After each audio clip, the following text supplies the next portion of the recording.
Good afternoon, everyone. I am Joan Bagain, the next reporter of our group. For the continuation of our topic, let's proceed to the transfer price. First, let us define what is transfer price. A transfer price is the price charged when one segment of a company provides goods or services to another segment of the company. Transfer prices are necessary to calculate costs and revenues in cost, profit, and investment centers. Clearly, the division that is selling the goods or services would prefer a high transfer price, while the division that is buying would prefer a low transfer price.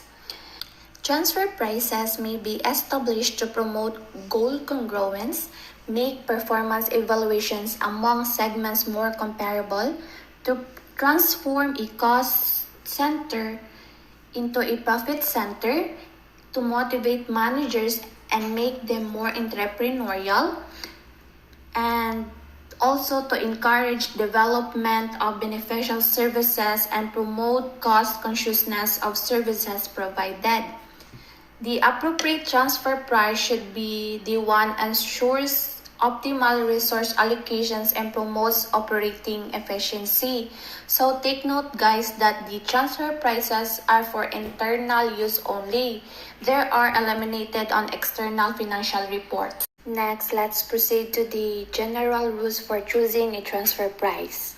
The maximum price should be no higher than the lowest market price at which the buying segment can acquire the goods or services externally, and the minimum price should be no less than sum of the selling segment's incremental costs associated by producing internally rather than buying externally.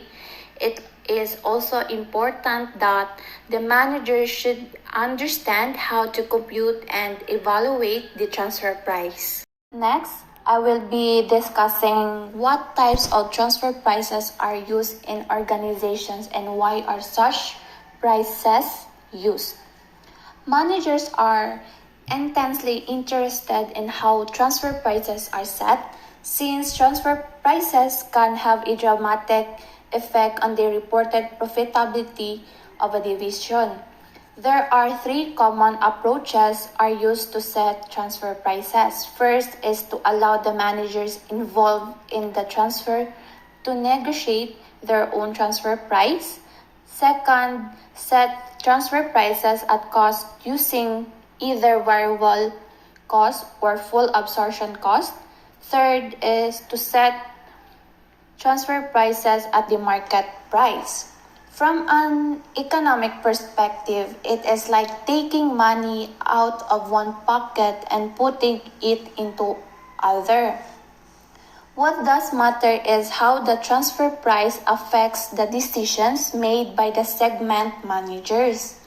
In companies in which decentralization is really practiced, segment managers are given a lot of latitude in dealing with each other. Based on the transfer price, a division manager will decide whether to sell a service on the outside market or sell it internally to another division, or whether to buy a part from an outside supplier or internally from another division. There are traditional types of transfer prices: cost-based, market-based, and negotiated. Some companies may also use a dual pricing structure.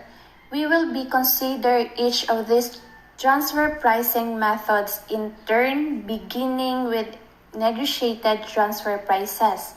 Throughout the discussion, we should keep in mind that the fundamental objective in setting transfer prices is to motivate the managers to act in the best interest of the overall company. In my assigned topic, I will just only focusing on the negotiated transfer prices part, and the rest it will be reported by the next reporter. Negotiated transfer prices are often set through a process of bargaining between the selling and purchasing unit managers. In principle, If managers understand their own businesses and are cooperative, negotiated transfer prices should work quite well. And such prices are typically below the normal market price paid by the buying unit but above the selling unit's combined incremental and opportunity cost. If internal sales would eliminate any variable selling costs, such costs are not considered. And if external sales do not exist or a division cannot downside its facilities, no opportunity cost is involved. Negotiated transfer are often used for services because their value is shown through expertise, reliability, convenience, or responsiveness. It is often qualitative and can be assessed by judgmentally from the perspective of the parties involved. A negotiated transfer price results from the discussions between the selling and the buying divisions. It has several important advantages. First, this approach preserves the autonomy of the division and it is consistent with the spirit of decentralization. Second, the managers of the divisions are likely to have much better information about the potential cost and benefits of the transfer than others in the company.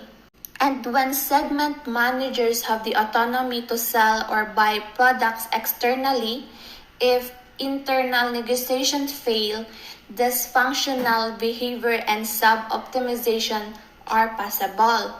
Top managers may need to provide means of arbitrating a price in the event that the units cannot agree. While negotiated transfer prices can work quite well under the right condition, if managers are uncooperative and highly competitive, negotiations may go nowhere. And that would be all in my part. Thank you guys for listening.